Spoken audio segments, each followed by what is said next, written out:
Alright! Good morning Pilipinas and good morning world! At sa ating mga kababayang OFW at mga kababayan natin na nandyan sa Pilipinas na walang sawang sumusuporta dito sa ating munting programa, thank you so much at mabuhay po tayong lahat hanggat gusto natin. Well, anyways, tuloy-tuloy na po tayo sa tagapabalita dito ng mga tamang balita at sagutin ang maling information na ipapakalat ng mga fake news peddlers ng mga anti-Marcos, lalong-lalo na doon galing sa mga DBS na mga saltek magkakabayan. Yes, dapat silang sasagutin. Bakit? Kasi pag-aayaan natin sila na lagi pong naninira araw-araw kay BBM at sa Marcos sa may session sa katakal magkabayan, akala mga paninira ay totoo yan sa mata ng ibang tao. So dapat silang sasagutin kasi ang bagong Pilipinas, bawal po ang mga sinungaling. At syempre, kasama niyo pa rin si Sir Ivan, ang pinakabulol na vlogger sa balat ng YouTube, pagbibigay sa inyo ng mga totoo at mga preskong balita na kinukuha natin sa ating kapitbahay na social media. So magandang buhay sa ating lahat mga kabayan and happy Monday sa ating lahat. Okay, so before tayo mag-start mga kabayan, well syempre, as usual, i-check muna natin ang ating mga viewers na may maraming comment dyan sa baba sa ating comment section, ang ating pong top 5 commenters. At nandito sa listahan, ang nanguna po, si Benjamin Maypay. Meron siyang 38 na mga comments. Nandiyan rin po si Nemi Hasigawa. Meron siyang 36 na mga comments. Lerma Sondita. Meron siyang 35 na mga comments. Nandiyan rin po si Lynn Gonzalez. Meron siyang 33 na mga comments. And Rude Bunao. Meron siyang 27 lahat ng mga comments. Again, thank you so much po sa ating top 5 commenters.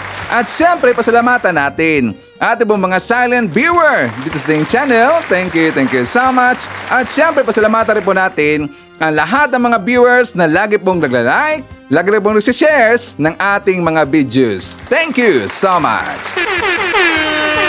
And also mga kababayan ko, i-acknowledge natin ang ating pong mga channel members. Nandyan si Maria Hermenegilda Panso, Eliazar Tony Hinobi, Cosmo Defender, Pusong Inami, Maria Luz Lagunsad, Barbara Butler, Katida Dar, Susan Torres, Edmond Castillejo, Sambal Membrado, and Via Bibar.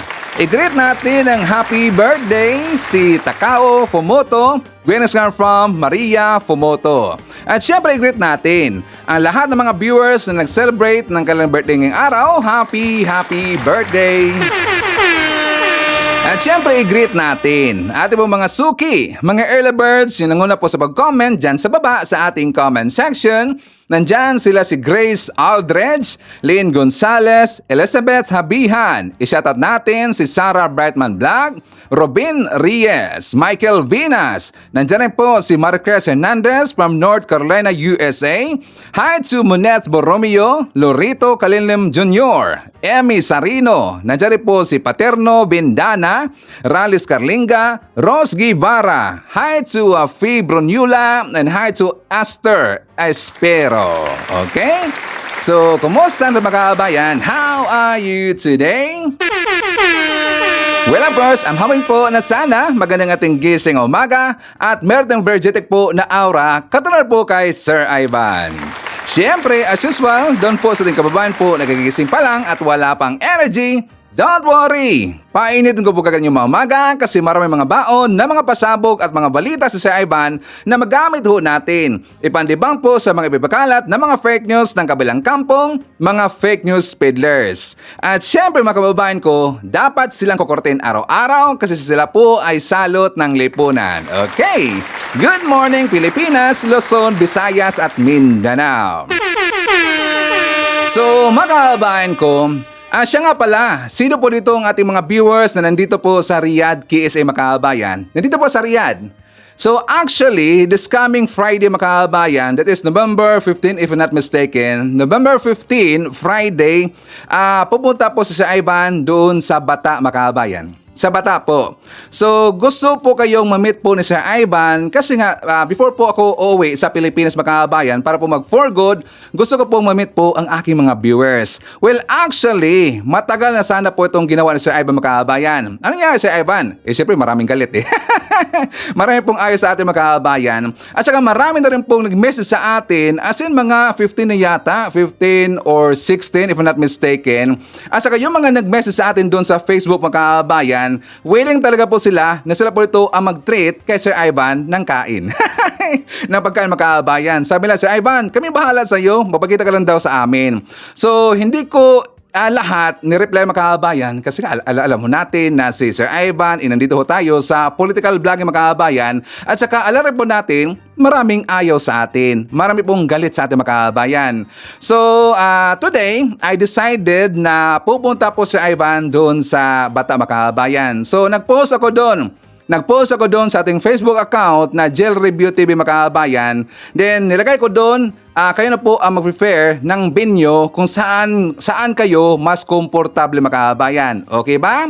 So sa mga viewers ni Sir Ivan na nandito po sa Saudi Arabia, sa Riyadh, Saudi Arabia, this coming Friday, November 15, pupunta si Sir Ivan doon sa Bata mga kabayan. Okay?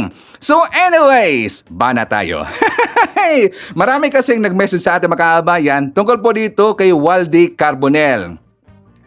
So alam mo natin na ilang beses na talaga ito pong si Waldy Carbonell mga kabayan, di ba? Hinamon niya ng duel or duelo ito pong pamilya Duterte mga kabayan. Hindi lang po yung ito si Digong at saka pati po itong si Baste mga kabayan. So kahapon nalaman natin which is supposed to be, kasi nga ang plano mga kabayan, November 10, 9 o'clock in the morning, doon po mismo po sa Luneta, in front po doon sa monument po ni Dr. Jose Rizal mga kabayan, magkita sana si Carbonell at saka ito pong si Baste Duterte mga kabayan kasi nga hinamon siya ni Carbonell na magduelo. Pero ang nangyari, wala tayong nakita po na Baste na pumunta doon mga kabayan. Bakit? Siya po ay naduwag. Talawan kasi mga kabayan, naduwag dito kay Carbonell, natakot kay Carbonell mga kabayan. Pero tingnan nyo, napaka-asig no sa mga interview sa kanya, interview dito kay Baste, asig na asig talaga At saka parang walang kinakatakutan mga kabayan. Parang walang kinakatakutan, pero takot at takot dito kay Carbonell. So ngayon mga kabayan ko, nakita natin dito no, na talaga pong totoo ang sinasabi dito ni Carbonell na wala siyang takot mga kabayan. Walang takot talaga si Carbonell. At saka I'm digging deeper. Bakit Sir Ivan? Kasi honestly, hindi ko talaga ganun po kakilala ito pong si Waldy Carbonell mga kabayan. Hindi po. Nakilala po ito ni Sir Ivan kasi nga nakikita ko siya na siya po ay nagbablog everyday. At saka galit na galit siya dito sa China mga kabayan. At saka galit na po siya dito sa mga Duterte. Talaga pong lagi niyang inaatake yung China, pati po yung mga Duterte. Everyday niyang tinitira mga kabayan. Bakit kaya Sir Ivan? Kasi meron pala yung history ang si Carbonell at saka ito pong si Digong mga kabayan. So I'm digging deeper. So tungkol dito po sa hamon ni Carbonell dito po kay Digong plus Baste mga kabayan, nag-umpisa pala yan nung ito pong si Carbonell nag-imbestiga siya sa pagkamatay po ni John Pala, yung journalist na taga Davao City mga kabayan. Alam mo natin yan? That is around 2003 kasi nga meron pong isang fearless journalist na taga Davao City mga kabayan, nag-imbestiga siya tungkol dito po sa Davao Death Squad. So yung pong si John Pala, according po sa information po na nakita mga kabayan, talagang walang takot yon kahit sino. Kapag ikaw po ay tiwali sa gobyerno natin, ikaw po ay corrupt sa gobyerno natin, or even yung mga drug lords mga kabayan, iniimbestigan yan ni John Pala.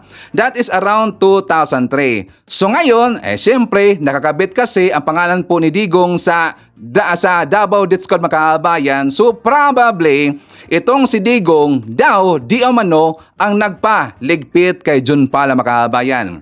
Sino nang sabi niya si Ivan? According po doon sa investigation po sa Senado mga kabayan, di ba yan po ay sinabi po ni Las Cañas So si Las Cañas po nagsabi niya makabayan na daw ang nagligpit doon nagligpit daw kay John Pala itong si Digong. Siguro si Digong makabayan nainis na siya doon kay John Pala at ayaw rin po na malaman ni John Pala ang totoo. Kasi yun po si John Pala makabayan, order po natin dito, siya po ay journalist. So ngayon, sa hindi po nakakaalam, itong si John Pala makabayan, kaibigan ho yan.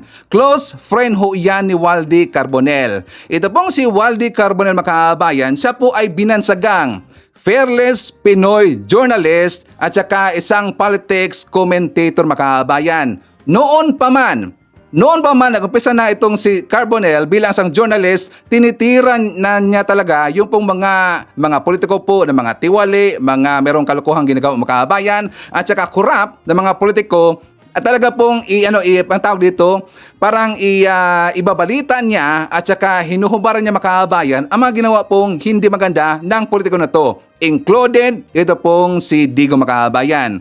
So dahil po nabalitaan ho yan ni Carbonell, na tinigi, niligpit po daw di umano ni Digong ito pong si John Pala makabayan, hindi nagdalawang isip ito pong si Carbonell pumunta doon po sa Davao City makabayan. So ngayon, during po sa pag-iimbestiga ni Carbonell doon po sa issue sa issue po kay John Pala makabayan, hinamon siya bigla ni Digong ng duelo ito pong si Waldy Carbonell makabayan. Yes, hinamon niya. Ang hindi alam ni Digong, wala palang takot, ito pong si Waldy Carbonell. So ang ginawa po ni Waldy makabayan, pinuntahan niya si Digong doon mismo po sa City Hall at saka doon siya sa labas makabayan, hinintay po ni Carbonell ng 30 minutes itong si Digong, which is nandun po sa loob po ng City Hall makabayan. Alam niyo bang nangyari? Hindi lumabas itong si Digong makabayan. Natakot po kay Waldy Carbonell. At saka kalaunan, ang sinabi po ni Digong makabayan, sabi niya, it's just a joke lang daw. Joke lang daw yung makabayan, naghamon ka ng duelo, joke lang yon, pero kay Waldy Carbonell, hindi ho yung joke makabayan. Talaga pong napakatapang niyang pinuntahan doon mismo po sa City Hall itong si Digong. Si Digong naduwag makabayan, nawala yung angas. So yun po ang history po ni Carbonell at saka ito pong si Digong. Nung una, si Digong po yung naghamon dito kay Carbonell. And second makabayan, si Carbonell na po ang naghamon dito kay Digong for 3 to 4 times yata yun if not mistaken. At saka ang latest niya, ang last niya po na hinamon niya, itong si Digong, that is year 2022 makabayan. So yun po ang latest or yun po ang last hinamon niya itong si Digong. Kalaunan, ito na pong si Baste ang hinamon po ni Carbonell makabayan. Takot talaga puro sila angas makabayan, tapang-tapangan dyan sa social media, tapang-tapangan dyan sa mga press con. Si Carbonell lang pala ang mapatiklop sa kanilang makabayan, tiklop talaga At saka nakita ko doon sa Luneta, matangkad pala itong si makabayan, matangkad pala itong si Carbonell, ang tangkad talaga Ay hindi ko nakita physically, sa personal. Nakita ko po doon sa vlog po ni JDB Comments makabayan kay JDB. So nakita natin doon na talagang napakaangas, yung mapurma talaga makabayan, yung walang takot, maglakad talagang astig-astig makabayan. Pero siyempre nakikita naman natin yan, nababase ho natin yan sa karakter po ni Carbonell. Kung ganun siya mag-asa makabayan, pero nakikita naman talaga natin, siya po ay walang takot. Walang takot niyang hinamon yung pong si Baste at saka itong si Digong na puro mga talawan makabayan. Ano yung talawan, Sir Ivan? Yan po yung Bisaya. Bisaya ho yan sa takot. Takot po. Talawan or natakot. Okay, so tingnan nyo, itong si Carbonell makabayan, siya po ay kaedad ni Digong. Ngayon, currently, ito pong si Carbonell, he is already 79 years old and also ito pong si Digong, he is already 79 years old makabayan. Pero kapag itandi natin silang dalawa, kung i-compare natin silang dalawa makabayan, mas healthy pa talaga tingnan or mas healthy talaga tingnan ito pong si Carbonell versus kay Digong. Kasi Digong ngayon makabayan, di ba nahihirapan na siyang tumayo or malakad? Pero tingnan niyo po si Carbonell, di ba pagka makabayan, parang yung chill-chill lang, chill-chill lang talaga at saka hindi takot talaga makabayan, napaka-astig po. So talagang good job dito kay Carbonell. Talagang thumbs up galing yan kay Ivan, thumbs up yan kay Sir Ivan at saka hand salute yan kay Sir Ivan. Ang Duterte, tiklop kay Carbonel mga kabayan. Okay? So anyways, pag-uusapan rin po natin, sino ang nabiktima dito ng GCash mga kabayan? Yun ano yung nasama doon sa issue po na meron dang wallet issues or yung pera nila nawala mga kabayan na send daw sa mga ilan po na mga account ng GCash. Sino ba ito po? Yung isa po sa nabiktima mga kabayan or nakaproblema po ang kanilang GCash? Please comment dyan sa baba, sa babasahin niyo mamaya ni Sir Ivan, okay? So, dito po, nagpalabas na ng statement yung GCash kasi nga marami talaga pong naapektuhan mga kabayan, as in marami po. Pero it's a good thing, good news kasi po ang 135 million pesos na pera ni Sir Ivan doon po sa GCash account ko, hindi po nawala mga kabayan. 125 million pesos. At saka mahirap yan kunin. In just 11 days, meron na po akong 125 million pesos po na pera doon po sa GCash mga kabayan. Pero it's a good thing, hindi po nawala. Kay Sara kaya, magkano mga kabayan? Magkano kaya ang nawala po sa account po ni Sara Duterte? So ngayon, ipakita ko muna sa inyo mga kabayan yung balita kasi meron na pong ito pong Globe, 'di ba? Globe po 'yon, yung may-ari po ng GCash.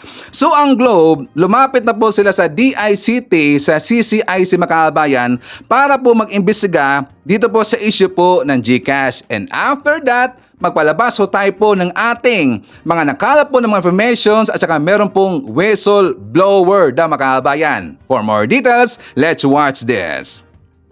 Iniimbestigahan na ng Cybercrime Investigation and Coordinating Center o CICC ang mga kaso ng umano'y nawawalang pera sa e-wallet na GCash. Nakikipag-ugnay na ang CICC sa mga telecommunication company para malaman kung registered o hindi ang cellphone number na natukoy na napaglipatan ng mga perang nawala sa account ng ilang GCash users.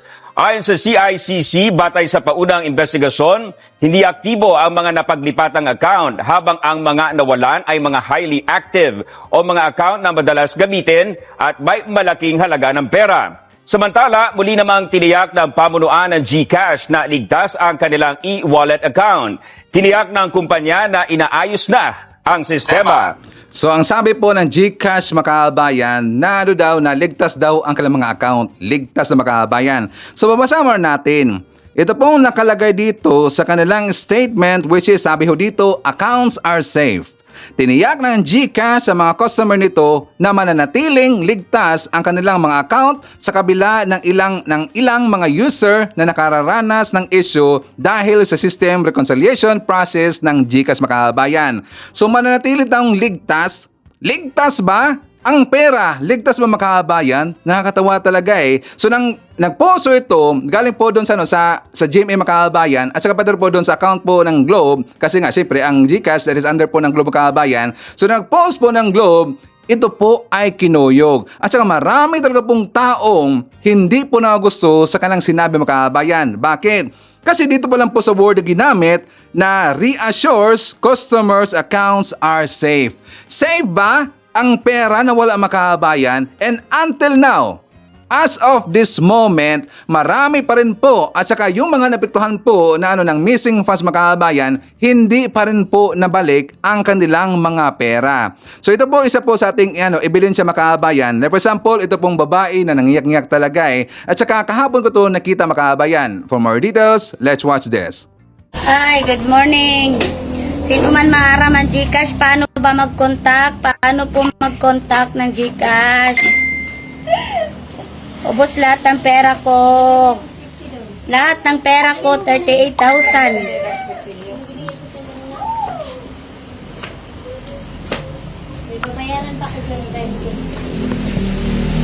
Alas 12, sunod-sunod yung transaction niya. Alas 12, sunod-sunod yung transaction niya. 12 o'clock ng madaling araw. Sunod-sunod hanggang 12:33, 12:48, 12:49. Iba-iba talagang number yung sinendan. Sa isang transaksyon, dalawang number yung sinendan. Tigwa 1,000 hanggang sa naubos yung pera ko talaga. Wala akong link na binuksan, wala akong ano. Ang nakakasama, pag ikaw mag-open ka ng GCash mo, sa ibang cellphone, hindi ka nga makabukas eh. Bakit nasendan niya yung ibang number? Paano po ba yun? Diba? ang daming transaksyon eh. Ang dami, iba-ibang number tapos sinusubukan kong tawagan. Hindi na makontak yung mga number. Sino po ba yung nakakaalam kung kaninong number yung saan ako kukontak, kaninong number kukontakin ko, saan ako pupunta. Wala mga pangalan. Sa isang number, dalawang transaction, tigwa 1K, iba-iba yung transaction niya. Tigwa 1K, hanggang alas 12 talaga, as in tulog na tulog talaga ako. Pag galing kong palengke, alas 8:30 na ng umaga, akala ko may nag-cash in sa kanila. Hindi pala safe. Pero ang tinatanong ko, bakit hindi tayo maka-open ng GCash natin doon sa ibang phone? Kung hindi yung phone natin na gamit, yun yung mag-login. Pero bakit sila nakapag-send? Talagang ubos, 38,000 talaga. Ma'am, paano yan? Iba-ibang transaksyon. Iisa pa lang yung na-send ko, hindi pa nagre-reply yung GCash. Ang daming transaksyon, iba-ibang number.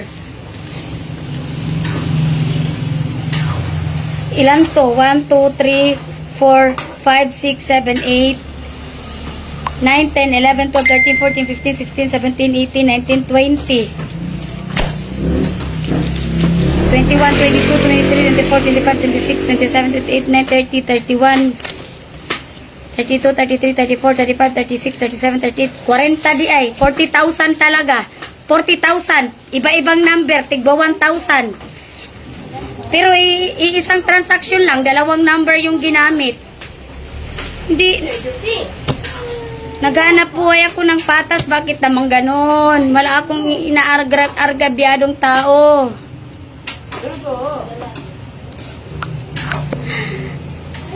Bawat sentimo na inaano ko, na pera ko lahat, pinaghihirapan namin mag-asawa yun. Dugot pawis talaga yun, sobra. 40,000, tulog ako, hindi ko alam. Kung sino man pong marunong, sinong nakakaalam, pakisabi naman po.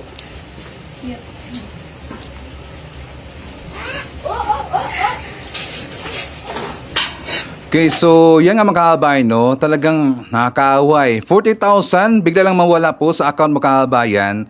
40,000, malaki ho yan. At saka ilang araw ho yan mo pagtrabuhan mga kababayan, pagtatrabuhan, di ba? Like for example, doon po sa mga yung regular lang pong kalang sweldo mga kababayan. So ilang araw or baka buwan or ilang buwan po na makita itong 40,000. And until now, hindi pa rin po naibalik ang kanilang pera makabayan.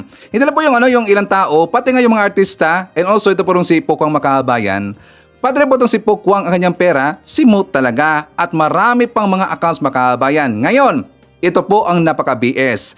So, merong pong nag-contact sa Globe makabayan sa GCash kasi nga para po iimbestigahan ang nangyari to na missing funds sa kanilang account. So, merong nag-comment dito. Na for example, ito pong name or account po na name na Melinda makabayan.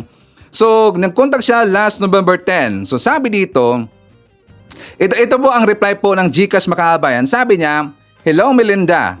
After our careful review, we regret to inform that your disputed transaction is considered valid and cannot be reversed. During our review, we found out that your account was linked to the said merchant. The linking was completed by one inputting the OTP that was sent to your registered mobile number and two logging and using your nominated MPIN." So nakita ko po doon sa conversation po sa baba makabayan, doon po sa mga comment section, according daw ni Melinda, wala daw siyang ginklink po na mga link makabayan. At that time, wala rin po daw siyang pinadalhan po ng GCash, as in wala. Basta pagising na lang niya, mga nakita na po niya makabayan, ang dami na pong notifications na meron daw siyang mga napadalhan makabayan, marami pong accounts. So according dito sa investigation ng ilan po ng mga experts sa mga digital experts makabayan saka online banking, actually ang GCash hindi pa muna sila napalabas po ng kanilang investigation. Merong nagsabi dito, ang nangyari na makabayan, this is a wide range of hacking. Hacking daw to ang nangyari. So ngayon, Dahil po sinabi na wide range of hacking doon po sa mga kilala po na mga expert makabayan, so hindi yan nagustuhan kung yan man ay totoo. Kung talaga pong hacking makabayan. Ang ibig sabihin, ang system, ang server po ng GCash or ng Globe, vulnerable makabayan. Hindi po talaga safe. Or ito po ay kayang-kayang papostokin lang po ng kahit sino-sino po ng mga hacker makabayan. Di ba hindi safe? So, nung time po na napalabas na po ng statement, ito po itong Globe, yung GCash makabayan, sila po ay kinancel ngayon. Sila po ay binoykot, kinancel at marami pong galit. Itong screenshot ito makabayan, bigyan ko sa inyo. Ito pong screenshot na to, ito po ay time po na before po nag-bug si Ivan. And until now, ito po ating ebidensya, marami pa rin po mga account na hindi pa rin po nabalik ang kanilang pera makabayan. At meron po nagsabi dito, yung Paymaya, kapag daw ang Paymaya merong problema makabayan, bibigyan do sila ng incentives. Sana gayahan ho yan ng Globe. Sana ho yan, gayahan po yung Globe makabayan. Meron po nag-comment doon, nabasa ko lang sa comment section na ang Paymaya daw pagka magka-problema makabayan, dudublehin nila. Or ibalik nila yung pera mo plus meron pang incentives makabayan. Di ba mas maganda yan? Sana gayahan ho yan ng Globe or ng GCash makabayan. So ngayon, merong pumutok po na balita. Meron pong kumalat ngayon na information makabayan daw, kasi nga daw, itong tao na to, ang nag-message kanya, isa ito sa mga nagtatrabaho doon sa GCash or sa Globe makabayan. So ang poso yan na name po na Jovini Igiwa Madera, ang sabi nito, sabi niya, "Hi guys, awareness lang. I am a former GCash verifier. May inside job talaga na nangyayari. Kaya useless yung OTP at face verification kasi kaya naming i-bypass yan gamit employee access namin. Di rin trackable ang yung tools na ginagamit namin tuwing ina-access namin yung account ninyo. Tinatarget talaga namin yung mga account na may 2,000 pesos pataas, lalo na yung mga GCash na ginagamit for business. Yun lang, nag-resign ako kasi di ko masikmura yung ginagawa namin." Okay, so kung i-analyze natin makabayan, kung i-analyze natin, doon po sa mga analysis po at saka sinabi po ng mga experts na ito daw ay wide range of hacking makabayan versus dito po sa nagsabi na ito ay inside job, mas maniniwala ako sa inside job makabayan.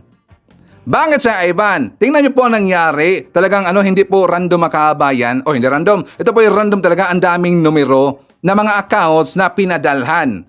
At saka according po sa taga DICT ng CCIC makabayan, yung mga numbers daw na napadalhan po ng mga missing funds, hindi daw ito registered po na SIM card makabayan. Di ba? Make sense ba? Ako naniniwala ko, this is inside job po ang nangyayari.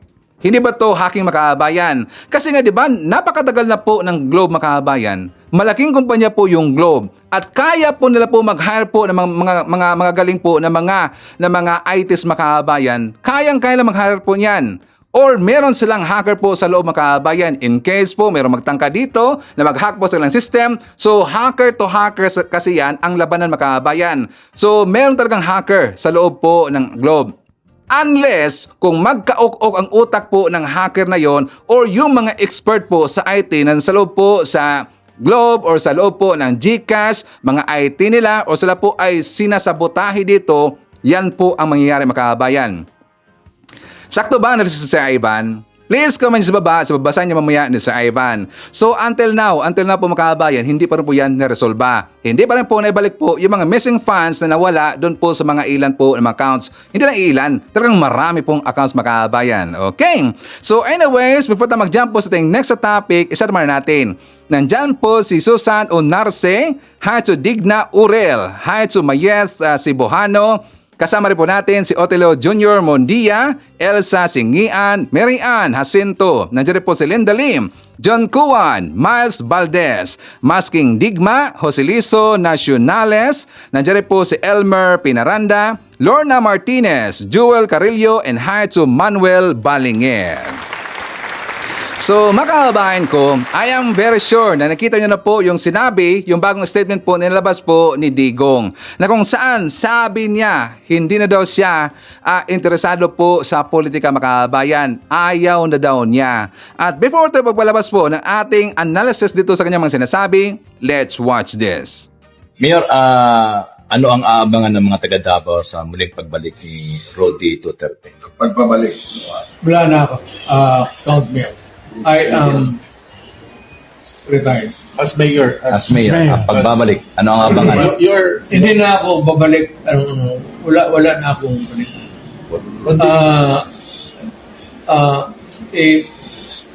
Bigay ko na sa next generation. Kanila ng panahon to eh. Nila Pulong, nila Inday. Hindi na ako makialam sa panahon na ito. Hindi ko na panahon. It's no longer my time. Sabi nga noon, there is always a time, Ecclesiastes 3, a time for everything. Mayor, but you are running A right now. time to be young and a time to be old, a time to be active and a time to retire. I am retired. I am just waiting for my kamatayan ko. Para gusto ko, itabi na lang ako doon sa nanay pati tatay ko dyan sa cemetery kasi mainggit ako sa kanila. Pagkina na sila eh. Hindi pa, because you're a mayor. Ay, hindi na, wala na. Ayaw na. Whatever the political fortunes of my children, kanilang Ibig sabihin, tumakbo ka man ngayon na mayor. ayaw ko na. Kasi, huwag mo akong pilitin. Pag naubos na patay ko yung mga hulapper, kayo nga mga Diyos ko na hanapin ko. May magiging masaya dyan sa Mayor, sa payag mo yan. Oo, na ayaw mo na. Ayaw ko na tanong. Whoever, alam mo, leave it to God. Hindi kailangan Duterte ang mayor. It could not be that way. Kasi ang buhay parang palad.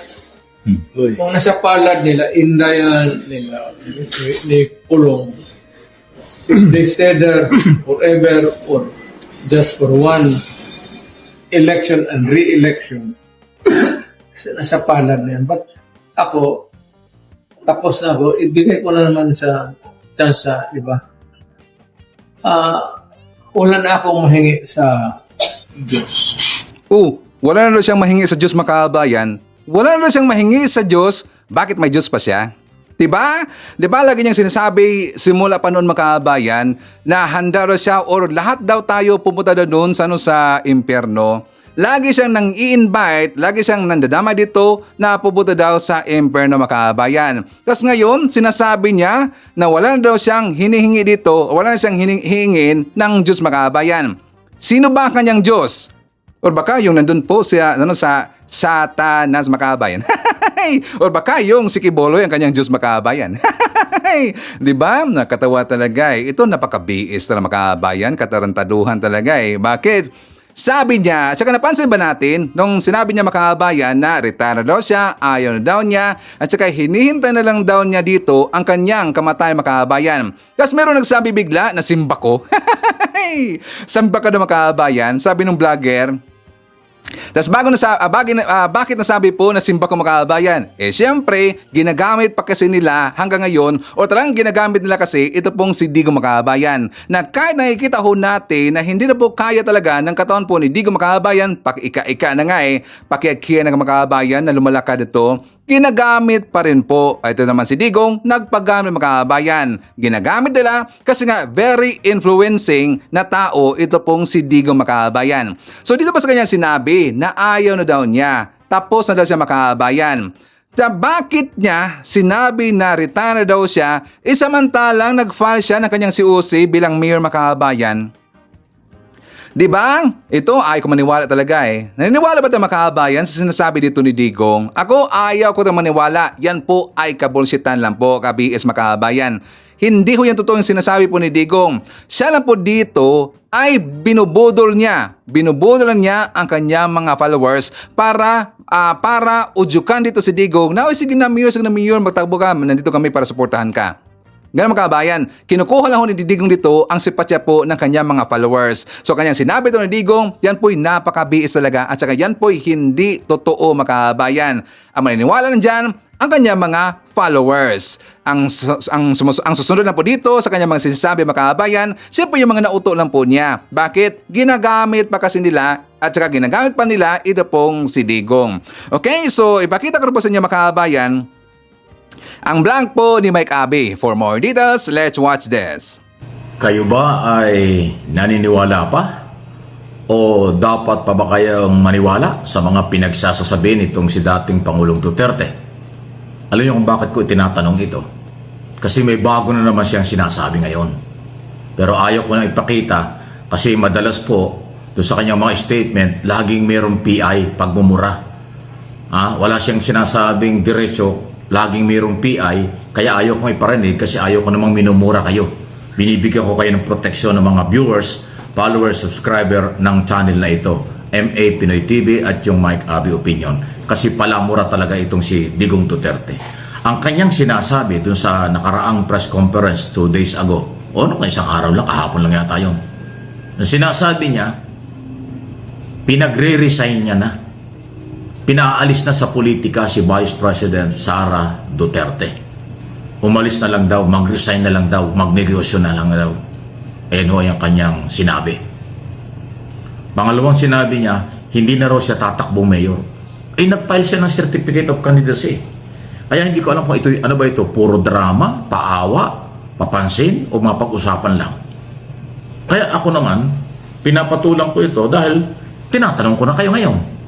Ito bang Duterteng ito ay dapat pang paniwalaan sa mga sinasabi? Kasi maliban ho dyan, pagka ako nagpe-press conference yan, shotgun Kung saan nanggagaling ang mga sinasabi, katulad nung iniimbitahan lang siya ng Kongreso para bigyan ng pagkakataong magpaliwanag, madinig ang kanyang panig tungkol sa mga akusasyon na nakuha ng Quadcom public hearing. Aba, ang sagot sisipain daw niya. Sisipain ko kayo, tapos sabay mura. Minura pa at pinagbanta ang sisipain yung mga congressman. Parang ganito lang yan Kapitbahay mo, mayroong okasyon sa bahay mo, may birthday, anniversary, iniimbitahan mo yung kapitbahay mo. Aba, sabi ng kapitbahay mo, sipain kita dyan Tapos minura pa. Tama ba yun? Parang birthday mo, iniimbitahan mo yung mga kaibigan mo, kakilala mo. Ang sabi sa'yo sisipain kita, sabay mura. Ganon? Ganon ba ang sagot sa isang taong nag-iimbita? Ganon ang ginawa ng Kongreso. Ilang beses siyang inimbitahan para bigyan siya ng pagkakataon. Para sa kanya naman yung oras na ibinibigay, hindi naman para sa Kongreso. Katunayan, hindi naman kailangan ng Kongreso na madinig pa si Duterte. Pero para maging fair, pantay, walang kinikilingan ng Kongreso, iniimbitahan siya. Abay, minura pa Tapos pinagbanta ang pansisipain. Binanggit pa nga na ang tingin niya kay Paduano, Congressman Paduano, Chairman ng Committee on Public Account, tinawag pa nga niyang unggoy Nakita mo yung mga salitang yun. Pero, pinagmamalaki niya, siya daw ay dating mayor, prosecutor, congressman, presidente. Pero ganun po yung mga lingwaheng sinasabi. Tapos ngayon, yung mga followers niya ay bilib na bilib pa rin sa kanya. Okay, come on. O kaya kayo, matitinong Pilipino, may pagmamahal sa Pilipinas, mga professional, may takot sa Diyos, may malasakit sa ating gobyerno, may malasakit sa ating bayan. Kayo ba maniniwala pa dyan sa huling dalawang sinabi? Nulit ko, ang huling dalawang sinabi, hindi na raw siya tatakbo na mayor. Wow. Di withdrawin mo yung para malaman ng tao na totoo yan, withdrawin mo yung iyong ipinail na Certificate of Candidacy para maniwalang totoo sinasabi mo. Or pilitin mo si Inday Sara Duterte na mag-resign as Vice President. Ay ultimo yung anak mo, ayaw maniwala. Anong sabi ng kampo ni Inday? Hindi ako magre-resign, elected ako. Wow, di ba? Ayan, yan ang sagot ng kampo ni Inday sa kanyang ama. Talagang lagi hong magkataliwas ang statement ng mag-amang ito Pero madalas, nakakaparehas din na parehas na kung ating aaralin. Napaka-uncalled for, unprofessional. Yan ay sa aking opinion lang po.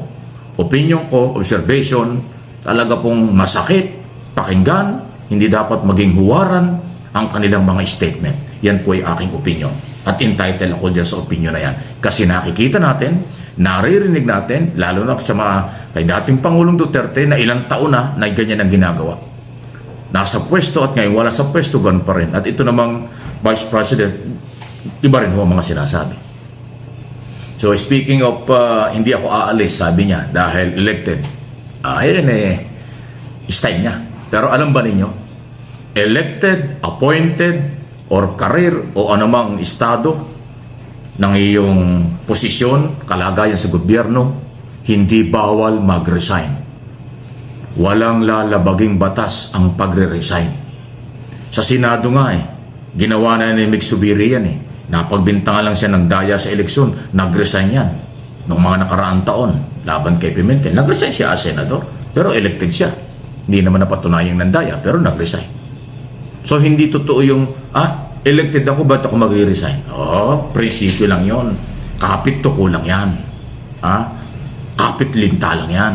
Kung meron delikadesa, kung meron kahiyan sa taong bayan, dapat resign. Kasi yung 612.5 million until now, hindi niya may paliwanag saan ginamit sa loob lang na mahigit na 1 taon as Secretary ng DepEd at Vice President. Kasi nagsimula ito last quarter na ng 2022 at yung buong taon ng 2023 doon nasilip ng Kongreso, Committee on Good Government and Public Accountability ni Congressman Joel Choa as chairman ng committee na 612.5 pala.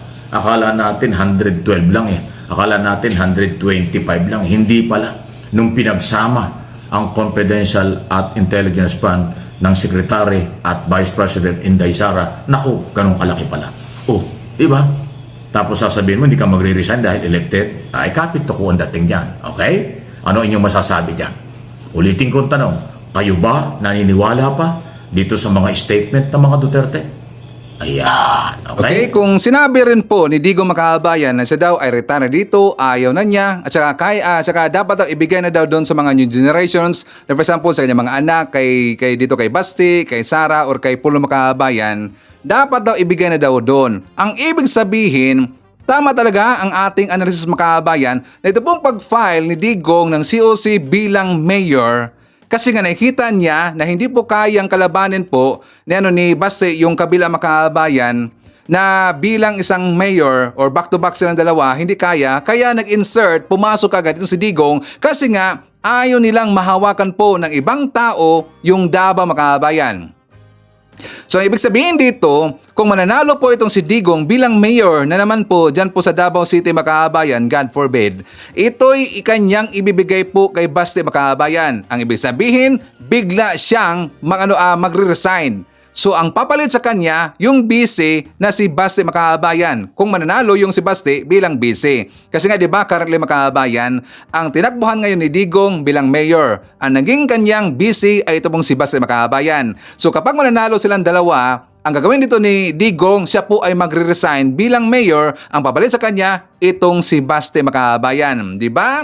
So tama talaga po ang ating analysis. Doon pa nga lang sa kanyang sinasabi na ayaw niya Makabayan kasi daw retire na siya. So yan po ang magiging mangyayari. So Makabayan ko, dyan po sa Davao City, sana iba na naman po ang ating iboto. Okay?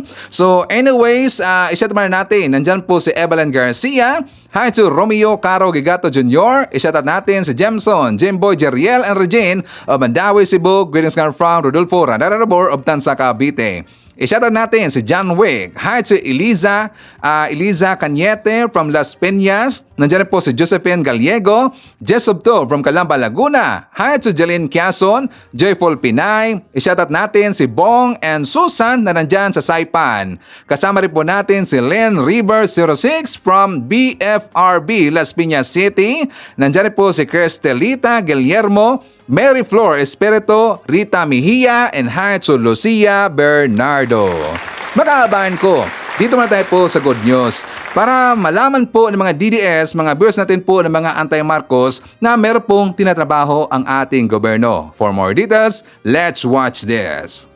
Magkatuwang ang gobyerno at pribadong sektor sa paghatid ng tuloy-tuloy na tulong sa mga nasalantahan ng kalamidad. Narito ang report. Nakatakdang maglayag ang BRP Davao del Sur sa Batanes para maghatid ng tulong sa mga biktima ng Bagyong Marce.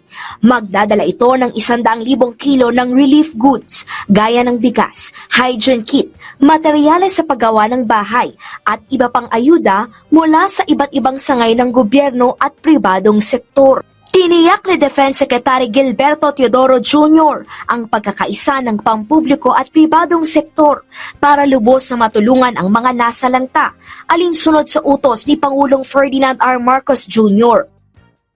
Bukod sa libo-libong food pack, nag-deploy ng mga mobile command center ang Department of Social Welfare and Development sa mga lugar na hinagupit ng Bagyong Marce. Layo nitong paigtingin ang pagbibigay ng tulong sa mga rehiyon ng Ilocos, Cagayan at Cordillera.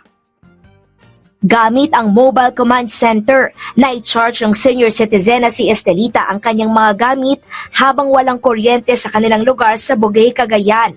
Mayroon din itong TV at Wi-Fi para magkaroon ng linya ng komunikasyon ang mga apektadong residente. Tiniyak ni Pangulong Ferdinand R. Marcos Jr. na tutulong ang pamahalaan para muling itayo o ayusin ang mga paaralan at iba pang infrastruktura sa Ilocos Norte na winasak ng bagyo. Dominic, isa ang bayan ng Pagudpod dito sa Ilocos Norte sa pinaka-naapektuhan ng Bagyong Marce. Hindi baha ang sumalanta sa bayan na ito, ngunit malalakas na hangin at alon sa dagat ang ipinatikim sa kanila ng Bagyong Marce. Isa sa pinakamatinding binayo ng Bagyong Marce ay ang bayan ng Pagudpod sa Ilocos Norte. Maraming bahay ang nawalan ng bubong matapos siliparin ng napakalakas na hangin. Kanina, nagtungo si Pangulong Ferdinand Marcos Jr. sa bayan ng Pagudpod sa Ilocos Norte upang tingnan ang sitwasyon sa lugar matapos ang paggagupit ng Bagyong Marce. Binisita niya ang nasirang seawall sa Barangay Poblacion 1 na sakop ng bayan ng Pagudpod. Ayon sa mga residente, nauna na raw itong nasira noon pang Bagyong Egay, Hulyo ng nakaraang taon, at mas sinira pa ito nang humagupit ang Bagyong Marce dahil sa malalaking alon. Gumagawa na rin ng paraan ng pamahalaan para sa ikaayos ng mga nasirang paaralan na epekto rin ng Bagyong Marce. Kasabay ng pagbisita ng Pangulo sa Ilocos Norte, nagkaloob rin siya ng ayuda kagaya ng bigas, food packs at sanitation kits para sa mga residenteng nasalanta ng bagyo. Nagbigay siya ng nagkakahalagang 70 million pesos na livelihood and financial assistance para sa libong residente na naapektuhan ng bagyo dito sa Ilocos Norte. Kasama niya nagtungo ang kanyang tatlong anak na sina Ilocos Norte 1st Congressional District Representative Sandro Marcos, Simon Marcos at Vincent Marcos at ilan pang mga opisyales ng pamahalaan. Payag ng Pangulo, ang suportang ito ay bunga ng pagtutulungan ng mga ahensya ng gobyerno. Base sa ulat ng National Disaster Risk Reduction and Management Council o NDRMC, halos 3,000 pamilya katumbas ng mahigit sa 900 individual ang apektado ng Bagyong Marce dito sa probinsya ng Ilocos Norte. Habang sa bayan ng Pagudpod na labis na naapektuhan ng Bagyong Marce sa probinsya ay aabot sa mahigit 1,500 ang total and partially damaged ng mga kabahayan. Dito lang po kami para tignan na maganda ang inyong ang pagbigay ng tulong. At kung meron pa kayong ibang pangangailangan, andyan po ang ating LGU, nandyan ang provincial government, andyan din po ang mga ahensya ng gobyerno, lapitan lang po. At lahat ng maaari namin gawin ay gagawin namin. Puspusan ang pag-agapay ni First Lady Liza Araneta Marcos sa mga hinagupit ng Bagyong Christine sa Talisay, Batangas. Habang abala sa pamamahagi ng tulong si Pangulong Ferdinand R. Marcos Jr. sa mga nasalanta ng bagyo sa Cagayan, puspusan din ang pag-agapay ni First Lady Liza Araneta Marcos sa mga hinagupit ng Bagyong Christine sa Talisay, Batangas. 61 ang nasawi sa lalawigan, bunsod ang pagbaha at pagguho ng lupa. Pinangunahan ng unang ginang ang pag-abot ng 37 million pesos na pinansyal na ayuda para sa mga biktima ng kalamidad. Galing ito sa mga nakalap na tulong mula sa pribadong sektor. Bukod pa dyan ang natanggap ng mga naulilang biktima ng sakuna na financial assistance, food pack, hygiene kits, tubig at bigas galing sa DSWD at Love for All project na inisyatiba ni First Lady Liza Araneta Marcos. Palagi ko hindi ninyo alam at yun naman ang kanyang gusto. siya ay halos linggo-linggo ay naikot pagtulong talaga sa mga mahihirap. Nakaraang linggo lamang naghati din ng tulong si First Lady Liza Araneta Marcos sa Gensan sa ilalim ng kanyang proyekto na Love for All, laboratorio, konsulta at gamot para sa lahat. During the last SONA of my husband, President Ferdinand Marcos, sabi po ng asawa ko, we should bring healthcare services closer to the people. Kaya po kami nandito ngayon para itupad yung kanyang pangako. 2,000 benepisyaryo ang nakatanggap ng libreng konsultasyon, gamot, pagkain at grocery bags. Dala rin niya ang 753 million pesos na scholarship grant para sa mga estudyante sa Gensan. Okay, so ipapakita ko rin po sa inyo yung vlog po ni Cristan Makabayan. Kasi si Cristan, ito po ay napaka-detailed talaga tungkol po sa informations na tinignan niya yung tungkol po sa hearing po ng budget po ng OBP plus DepEd Makabayan. So dito, maganda po ang explanation po ni Cristan. For more details, let's watch this. Natapos ko rin panoorin yung almost 7 hours sa hearing ng Committee on Good Governance and Public Accountability. Dito sa hearing na to, binubusisi nila yung confidential at intelligence funds ng Office ng Vice President at ng DepEd. At dito marami tayong mga revelasyon. At alam ko karamihan sa inyo walang panahon manood ng buong 7 hours. Kaya dito sa video na to, i-breakdown natin at papakita ko na lang sa inyo mga highlights kung ano yung mga natuklasan natin dito sa hearing na to. At ano ba yung mga iba't ibang revelasyon na nakakagulat. Unang-una, papaalala ko lang sa lahat na ang ating Kongreso ay may kapangyarihan na tinatawag nilang power of the purse. Yung kapangyarihan na to allows them the power to appropriate, approve, disburse, and also scrutinize the budget, the national budget. At yun ang kapangyarihan ng ating Kongreso. Nakatakda po yan sa ating konstitusyon. Kaya nakapagtataka talaga na ayaw ni Fiona humarap sa ating Kongreso at binastos niya ang ating Kongreso sa kanyang hindi pagsipot sa congressional hearing on budget at sa kanyang refusal na sumagot sa mga tanong regarding kung paano niya ginamit yung kanyang budget. So anong nirereklamo niya dito? Tapos sasabihin niya hindi daw siya sasagot sa ating Kongreso at sasagot lang daw siya sa taong bayan. Paalala lang kay Fiona na ang ating Kongreso ay representatives ng taong bayan. Kaya sa kanyang hindi pagsasagot at pagsipot dito sa mga hearing na to, binabastos niya tayong lahat at pinapakita niya na wala siyang pakialam at ayaw niyang may nagko-question sa kanya at kung paano niya ginagastos ang pera ng bayan. Ngayon tignan naman natin kung ano yung mga natuklasan natin tungkol sa Confidential and Intelligence Fund at kung paano ba ito ginastos at ano ba yung mga kalokohan na ginawa ng opisina ng OVP at ng DepEd. Unang-una itong mga safe houses. Alam mo ba kung magkano ginastos ni Fiona para sa pagre-renta na itong mga safe house na to? Ang una niyang ginastos is 16 million for 11 days. Tapos sunod naman nun, gumastos siya ng 16 million ulit. Pero dito naman, ginastos niya yan in 51 days. Tapos gumastos siya ulit ng 16 million, pero this time in 66 days. Pagkatapos nun, gumastos siya ng 5 million, pero ito naman, 79 days. Nakapagtataka, di ba? Na pare-pareho yung amount na 16 million na 3 beses pero iba't iba yung mga time periods. May iba maikli, nasa 11 days. May iba naman ang haba, 66 days. Pero pareho lang yung ginastos in safe houses. Parang ang random nito, no? Parang hindi ka panipaniwala, di ba? Kasi kung tutuusin, kung 16 million na ginastos in 11 days, din ibig sabihin nun, dapat mas malaki yung ginastos in 66 days. O kaya kung 16 million yung ginastos in 66 days, din ibig sabihin nun, pag 11 days, dapat katumbas ng 11 days yung ginastos na pera. Kaya pag tinignan mo to, ang random tignan, na parang wala lang, parang iniimbento lang nila itong mga halaga na to para lang magastos nila yung pera. At parang walang katotohanan to kasi kung tinignan mo, no, meron silang dinisburse for a safe house na umabot nga ng 250,000 pesos per day. Anong klaseng safe house ang gagastusan mo ng 250,000 a day para irenta? At nalaman din natin dito sa hearing na to, may mga ilang okasyon na pumunta yung mga staff ni Fiona sa Land Bank para mag-encash sa mga cheque. Alam mo ba kung magkano itong mga cheque na na-encash nila? 37.5 million pesos 3 beses. At si Gina Acosta ay nakapag-encash ng 125 million pesos na nagmumukhang ito yung 125 million pesos na ginastos nila in 11 days. Ngayon, ano pa yung mga ibang natutunan natin dito sa hearing na to? Nakilala natin dito si Attorney Michael Wesley Powa.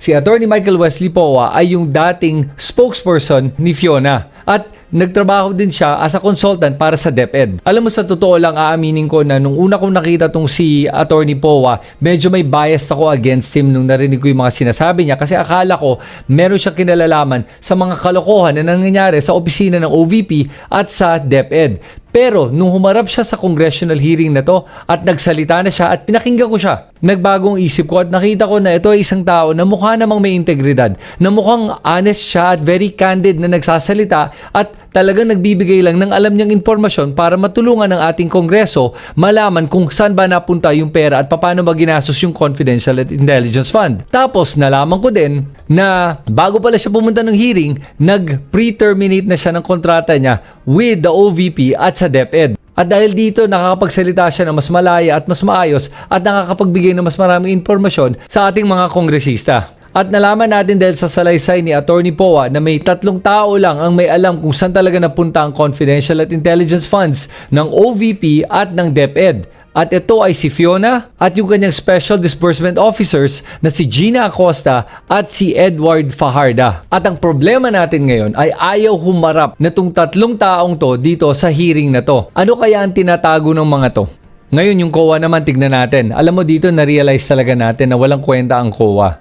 At sobrang daming butas ang ating mga batas tungkol dito sa mga confidential at intelligence funds na walang magawa ang COA sa pagbubusisi kung paano ginamit itong pera na to. At nakikita natin dito sa mga sagot ng ating mga COA representatives na basta kung ano na lang ang isabit sa kanila, tinatanggap na lang nila at hindi nila kino-question itong mga dokumentong binibigay sa kanila kahit na may mga nakikita na silang anomalya. At ang daming anomalya dito. Umpisa na natin sa mga acknowledgement receipts na nabigay sa kanila. Dahil itong mga acknowledgement receipt na to ay mukhang kalokohan lamang.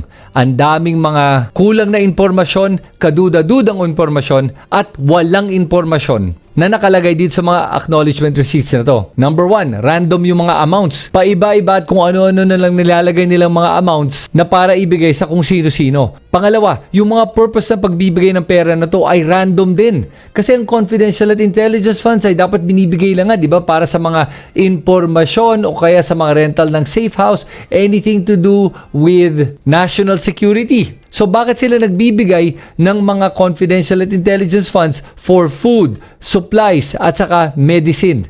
Yun palang illegal na yun. Bawal yun. Hindi po dapat ginagawa yun sa confidential at intelligence funds. Sunod naman, alam ba nyo na 158 acknowledgement receipts na sinubmit sa COA ay may maling petsa o kaya walang petsa na nakalagay. At ito yung mga problema doon sa mga may maling petsa. Nakalagay dito sa acknowledgement receipt na to ay natanggap daw nila yung pera noong December of 2023. Wala ng confidential fund yung OVP at yung DepEd noong 2023 ng December. At dinisburse yung pera noong 2022. Ang excuse na binigay ni Fiona at ng kanyang staff ay error lang daw yon, typo lang daw. Pero yung acknowledgement receipt na yan ay hindi sinabit noong 2022 sinabit yun noong 2023. Tapos may ibang mga acknowledgement receipt naman. Nakalagay November 2022. Pero wala pang confidential at intelligence fund noong November 2022. So paano sila nakapagbigay ng pera at nakapagbigay ng acknowledgement receipt na wala pa namang confidential funds nung panahon na yun? May ibang acknowledgement receipt naman, walang pirma. At may karamihan dito, mukhang isang tao lang ang pumirma at nagsulat dito sa mga acknowledgement receipt na to. At meron pang na-uncover yung ating Kongreso na 10 million na wala man lang acknowledgement receipts.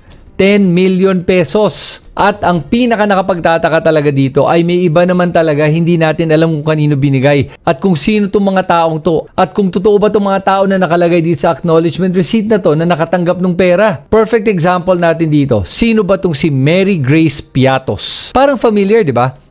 Di ba Mary Grace pangalan ng restaurant at Piatos pangalan ng snack? May totoong Mary Grace Piatos kaya? At kung meron, sino kaya to? O sino kaya ang nagpapanggap na Mary Grace Piatos? Grabe naman mambudol itong mga to, no? Hindi naging mas creative sa pangalan at kukuha na lang ng pangalan ng isang restaurant at isang snack tapos pinagdidikit-dikit na lang nila. O ngayon naman pag-usapan natin yung mga envelopes na pinamimigay ni Fiona sa mga tao sa DepEd. At alam mo, nakakatawa talaga yung mga trolls ni Fiona eh. Nung una lumabas yung issue na to, parang pinapalabas pa nila na nagsisinungaling yung isang undersecretary na nakatanggap na itong mga envelopes na may tag 50,000 for 9 months. Pero ngayon na lumabas na mas marami pa palang nakatanggap na itong mga pera na to at nag-confirm na totoong meron talagang binibigay, wala nang masabi itong mga trolls na to. At dito nakita natin na yung accountant ng DepEd ay nakatanggap din pala na itong mga envelopes na to. Aside from your allowance from your regular budget, nakakatanggap po ba kayo ng envelope just like Yusek Mercado and Director Osias from ASEC Paharda? Yes, sir. Magkakano? It's 25,000. 25,000. How many times po? If you could recall. 9 Ilan? times. 9 times. From what month up to what month? Let me guess. From February to September? I think so, sir. Some years ago, Mr. Chair, that when the Vice President was still in the DepEd, that there is a rule that she made, no gift policy. Am I right, Attorney Poa? Yes, Your Honor. That is correct, Your Honor. That's the rule. No gift policy. Do you remember that, Ms. Catalan? Yes, Your Honor. So why is she giving envelopes? If the rule in her office is no gift policy. Therefore, even the Vice President would think that whenever a gift is given, that's bribery. At ang tanong natin dito, bawal ba ang ginawa ni Fiona sa pamimigay netong mga envelopes na to? Alam po nyo, bawal po yan. Ang tawag po dyan ay bribery. At ang galing talaga ng pag-explain na to ni Congresswoman Luistro. At ang galing talaga nung timing nung pagbibigay ng mga envelopes na to na may pera. Nag-umpisa to pagkatapos na-approve at nakuha yung pera sa confidential funds. At huminto din to nung huminto na yung paggamit nila ng confidential funds. Kaya kahit na ano pang sabihin nyo kung nanggaling ba sa sariling bulsa ni Fiona to o kaya nanggaling to sa confidential funds, mali po yan. Kahit saan pa nanggaling yan. Yun ang bottom line. Dahil si Fiona nagsabi na mismo na wala daw mga gifts habang siya ay nasa DepEd. At yung mismo sinabi niya ay hindi niya ginagawa. O, ito yung isa pang napansin natin dito na meron ba talagang problema ng insurgency or mga recruitment ng mga NPA rebels sa ating mga kabataan at gaano kalawak itong problemang to? Sobrang lawak ba at sobrang lalaban ng problemang to na kailangan magkaroon ng 500 million confidential funds para lang labanan tong insurgency na to sa ating educational system? Kasi noong mga previous years wala namang problemang ganito. Tapos biglang ngayon meron na. What's interesting is this. Nung tinanong yung mismong undersecretary responsible for security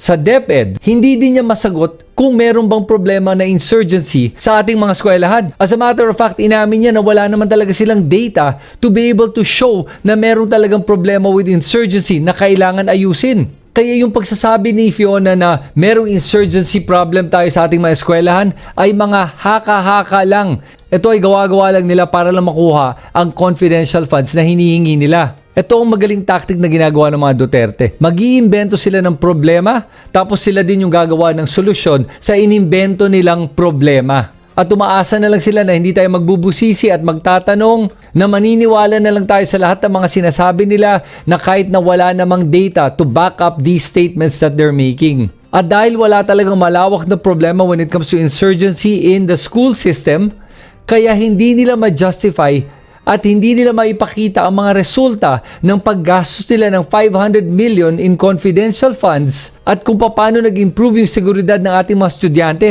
At yan yung pamamaraan nila kung paano nila nabudol tayong lahat. So ang tanong, ano dapat ang gagawin ng ating mga kongresista moving forward pagkatapos ng hearing na to? Unang-una, kailangan na talagang palakasin na yung ating mga batas at higpitin yung mga batas para matanggal na itong mga loopholes na to when it comes to using government funds. At nakikita natin dito ngayon yung problema talaga na itong mga confidential and intelligence funds na to, na sobrang bilis na maabuso to at gamitin sa mga kung ano-anong mga kalokohan. Kaya kailangan talaga nila gumawa ng legislation para magkaroon pa ng mas matibay na check and balance sa paggamit nitong confidential fund. Pero alam mo ba ang kailangan talaga nilang gawin? Kailangan nilang tanggalin na ang confidential fund sa karamihan ng mga civilian agencies sa ating gobyerno. At hindi lang doon, kailangan na rin nilang bawasan ang confidential fund ng ating presidente. Kasi po, dahil po kay Duterte, yung dating confidential fund ng presidente na nasa 500 million lang, lumobo to 4.5 billion pesos na walang dahilan kung bakit lumobo ng ganyang kalaki. Hanggang ngayon, andyan pa rin yung 4.5 billion na confidential and intelligence funds ng presidente na kailangan na talagang tanggalin o at least bawasan man lang at ibalik na lang siguro sa 500 million. At ilagay ang 4 billion pesos sa mga iba't ibang proyekto na mas makakatulong sa ating taong bayan. Yan ang kailangan gawin ng ating mga kongresista kung seryoso sila na gusto talaga nilang busisihin at ayusin ang ating national budget. At dito natin makikita kung gaano kaseryoso ang ating kongreso na talagang bantayan ang kaban ng bayan. Dahil kung hindi nila binawasan ang confidential and intelligence funds sa mga civilian agencies at ng ating presidente, edi isa lang ibig sabihin nun. Hindi talaga sila seryoso sa kanilang trabaho. Pero umaasa talaga ako na marinig ng ating mga kongresista itong mensaheng to para sana man lang matauhan sila at gawin nila yung tama talaga para mabantayan at maayos natin yung ating national budget. At magbibigay na rin ako ng special mention para kay Congresswoman Luistro. Dahil po sa kanya, ano ba yung mga natutunan natin dito sa congressional hearing na to? In conclusion, I wish to believe that the confidential fund of the Department of Education was not properly recorded at its best, or misspent, or misappropriated at its worst. It is the humble submission of this representation that there is a prima facie case of malversation, and in addition, an apparent case of breach of public trust. For us to be able to know whether there is malversation, 4 elements must be present. Number 1, there must be a public official. 2, he is the custodian of fund. 3, the fund must be for public purpose. And 4th, the public official took, appropriated, misappropriated, or consented, or through abandonment or negligence, permitted another person to take them. For the information of the public, ang malversation po can be done intentionally. We call it dolo, which is with criminal intent. And it can be done as well by negligence. We call it culpa, or by negligence. In other words, with or without criminal intent.